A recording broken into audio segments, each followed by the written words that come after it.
Welcome friends to another Dune video. Today we look at the many forms of prescience used in the Dune universe, with a particular focus on how this is used by the Kwisatz Haderach and another that follows him.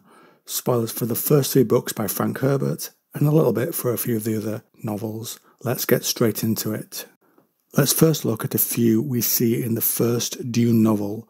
The obvious one is the Guild Navigators, who, as you may know, direct the Guild Highliners with their abilities once they have been exposed to a form of spice in a gassy form that warps their bodies and expands their minds to the point where they can see. It's explained like this: the power to guide a Guild Highliner across space at translight speeds. With spice awareness, he found that line of the ship's future which avoided peril, the safe path. So this use of prescience has those limits, and I would like to note here that the exposure to the spice in a gas form in a tank for an uncertain amount of time is a very specific way to get these prescient powers, perhaps unique to the guild, and perhaps that's why their abilities with prescience are fairly unique.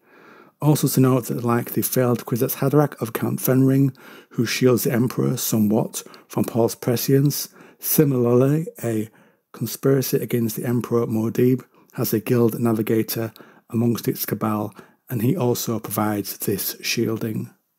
Now, why is that? It seems like one person's ability in the field of prescience shields others with them. Think of prescience between two people like torch beams. In the dark, one will break that of another so no one can see, and then when they separate, each can light the dark again, i.e. possible futures. Or, as the book puts it, Paul understood at last why he had never seen Fenring along the webs of prescience. Fenring was one of the might-have-beens, and almost Kwisatz Haderach. I also here must mention the Fremen orgy, where a lot of Fremen will take a narcotic together, and this gives a mental sense of oneness to everyone there.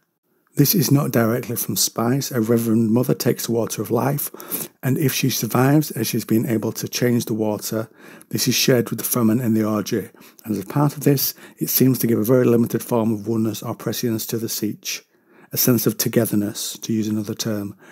In a similar way, in the Houses trilogy, we meet a Fremen, Warwick, who survives the Coriolis storm and says Shai-Hulud spoke to him.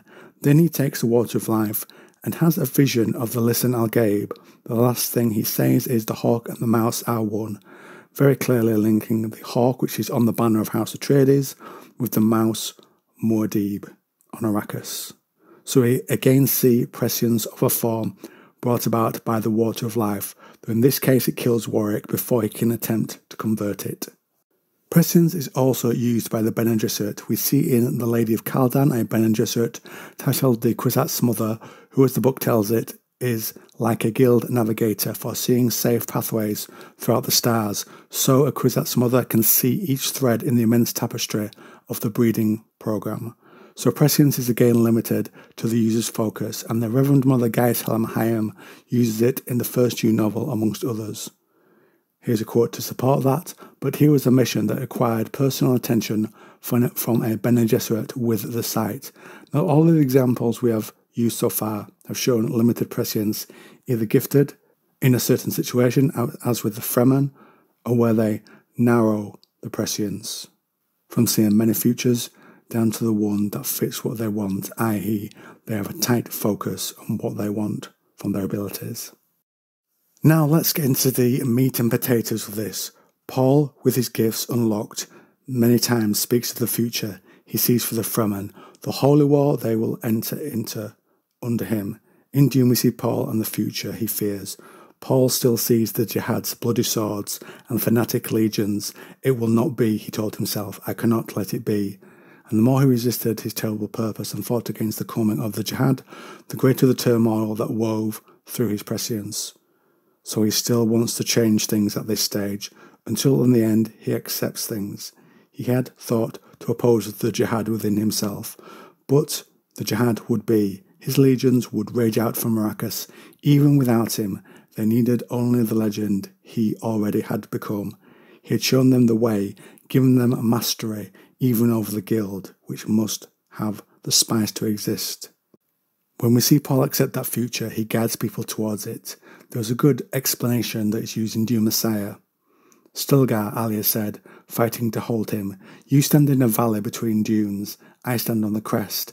I see where you do not see, and among other things, I see mountains which conceal the distances. There are things hidden from you," Stilgar said. Though this is Alia talking to Stilgar, I think this can apply to Paul too.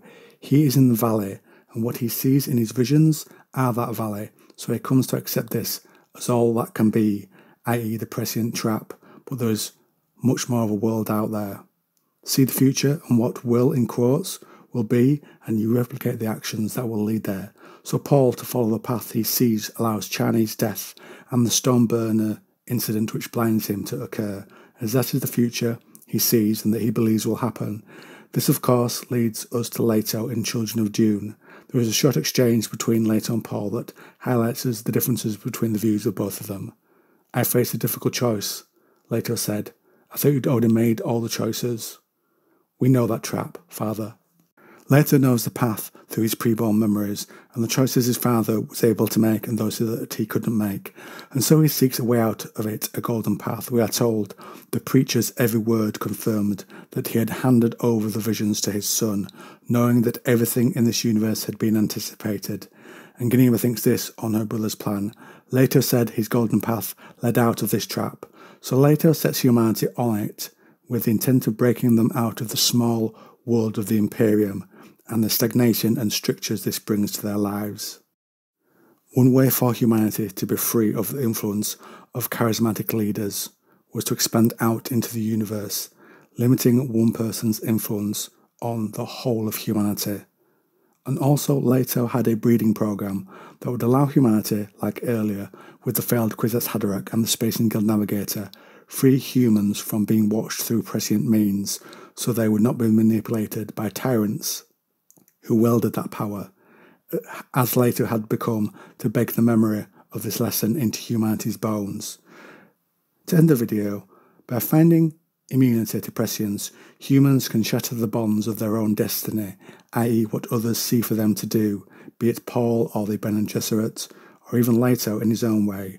The future, with these things in place, is finally unsettled, and humanity is no longer set on an ultimate course given at another's hands.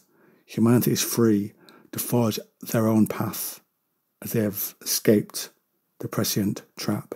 So now, friends, I turn things over to you. Anything to say about my interpretation of prescience? I'd love to hear about it.